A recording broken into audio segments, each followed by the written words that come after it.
Alright guys, I'm excited today because I can finally bring you the news that you've all been asking about, the first screenshots and details on this year's create modes. Let's start out with Superstar Heads, as that's something that everyone's been asking about since it was revealed in the achievement list, as it's a new feature within Create a Superstar mode. The way it works is when you first enter Create a Superstar mode, you'll have three choices of what you want to create: a superstar, a diva, or a WWE superstar. When you choose the WWE Superstar option, this takes you to the Superstar Head screen where you can select any of the listed models, which then loads the chosen superstars in-game models such as CM Punk, who is shown here. At this point, you're free to begin customizing the attire whichever way you like, but if you don't want to start from scratch, there's also some preset attires available, so you can load up one of these and then customize it the way that you like. Alternately, you can start over and create a fully custom attire using any of the items available in Create a Superstar mode, of which a lot of superstar items have been added this year to help when creating new attires, and you can also change the morphing, so if you want to beef up CM Punk to do battle with Brock Lesnar, you can. You could also choose to give Punk a t-shirt, add the Nexus logo and armband, and you're on your way to creating your own custom Nexus attire for CM Punk. So there's a lot of scope here for you to create a whole host of attires, which you can then choose to save as an alternate attire for the in-game models, which will be available to choose on the selection screen or in universe mode, or you can choose to save it as a separate created superstar, so you can then use it separately in universe mode or in exhibition matches. Another thing you can also edit is the details that are included on the finalized screen, so you can even edit things like the ring announcer name or social media callout. So with all this good news, you're probably asking what's the catch? And there is one catch, as you can't actually edit the face of the superstar that you choose, but regardless of that, this is still a huge addition to this year's mode.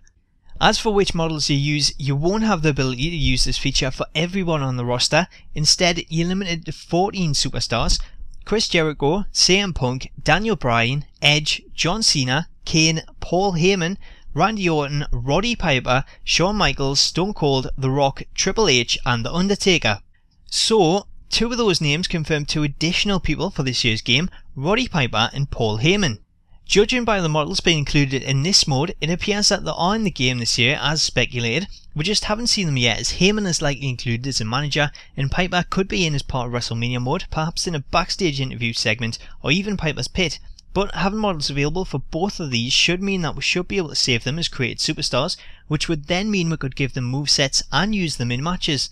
If Superstar Heads isn't enough good news, brace yourself, because I can confirm that this year 2K have doubled the amount of slots available to store created superstars from 50 all the way to 100, so you'll now have plenty of space to build your own custom superstar roster, which should make for one awesomely huge universe mode. Switching from Create a Superstar mode to Superstar Threads, which also returns this year, and there's more good news as entrance attires are now included when editing a superstar, so you can switch between the in-ring and entrance attires using the bumper buttons and then customize both. Also returned this year is the Custom Championship mode that was featured last year, but it's now been updated to allow both the use of in-game and custom paint tool logos, so you can now choose one of the preset designs and then begin customizing it by adding your own logos, resizing them and placing them wherever you like, with layers also available so you can easily edit your championship and place logos on top of each other to create unique designs.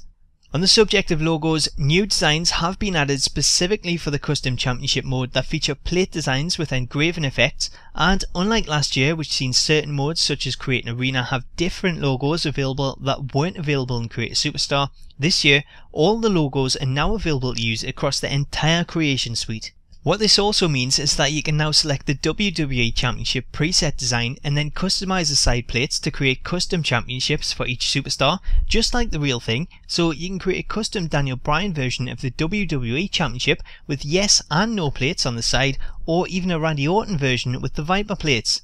Once you've finished designing your championship, you can then choose a name for it, with the ability to select up to 6 audio clips for the ring announcer name, and you can choose whether it's a singles or tag belt, if it's for superstars or divas, or if it's only available for cruiserweights.